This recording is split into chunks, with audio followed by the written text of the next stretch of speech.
आज हम जमा इसलिए हुए हैं कि उन्होंने शहादत पाई है, इसलिए नहीं हुए, बल्कि उनको उस वक्त मारा गया कि जब वो रोजे की हालत में थे। रमजान के दिन चल रहे हैं। आज इस महीने में तो कोई किसी के साथ कुछ नहीं करता। आपने पीछे से वार करके ये दिखा दिया कि आप कितने बड़े कवर्ड हैं। किसने वार किया है?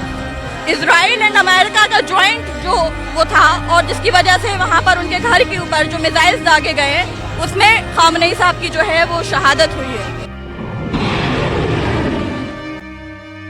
ઇઝરાયલ, અમેરિકા અને ઈરાન યુદ્ધનો આજે ત્રીજો દિવસ છે.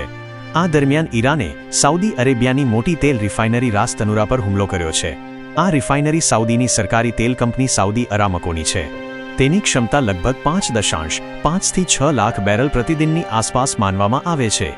ઓઇલ એક્સપોર્ટ ટર્મિનલ રાસ તનુરા વિશ્વના સૌથી મોટા ઓફશોર ઓઇલ લોડિંગ ટર્મિનલોમાંનું એક છે. અહીંથી મોટા તેલ ટેન્કરોમાં ક્રૂડ ઓઇલ ભરીને અમેરિકા, એશિયા અને યુરોપ સહિત ઘણા દેશોને મોકલવામાં આવે છે. બીજી તરફ ઈરાનના ટોચના રાષ્ટ્રીય સુરક્ષા અધિકારી અલી લારીજાનીએ સોમવારે જણાવ્યું હતું કે ઈરાન અમેરિકા સાથે કોઈ વાતચીત કરશે નહીં. આ નિવેદન એવા અહેવાલોના જવાબમાં આવ્યું છે જેમાં કહેવામાં આવ્યું હતું કે ઈરાને અમેરિકા સાથે ફરીથી વાતચીત શરૂ કરવાનો પ્રયાસ કર્યો છે. ઈરાને આજે ઇઝરાયલ ઉપરાંત કતાર, બહેરીન અને સંયુક્ત આરબ અમીરાતમાં હુમલા ફરી શરૂ કર્યા છે.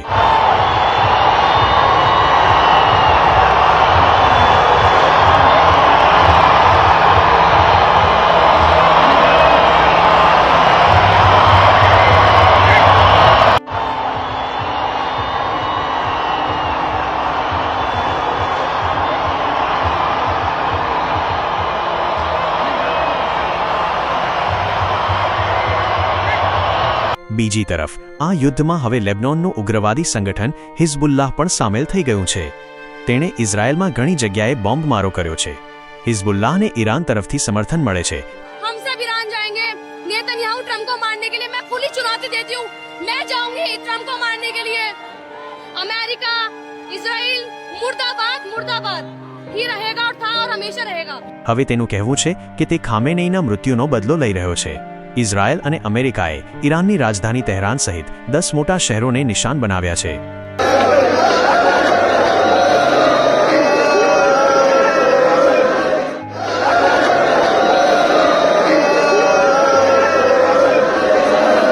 જેમાં અત્યાર સુધીમાં 200મી વધુ લોકોના મોત થયા છે, જ્યારે 740મી વધુ લોકો ઘાયલ થયા છે.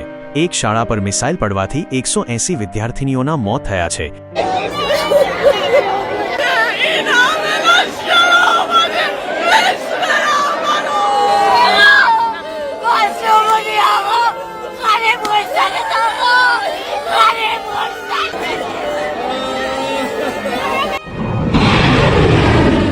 અને 45 ઘાયલ છે.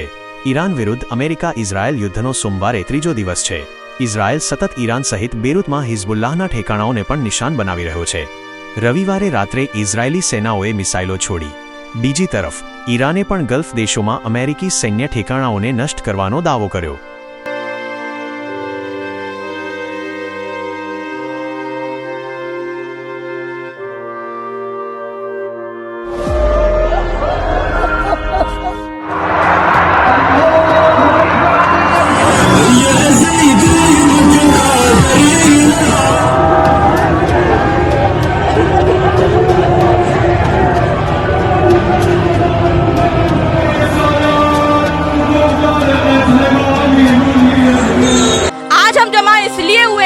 शहादत पाई है, इसलिए नहीं हुए, बल्कि उनको उस वक्त मारा गया कि जब वो रोजे की हालत में थे।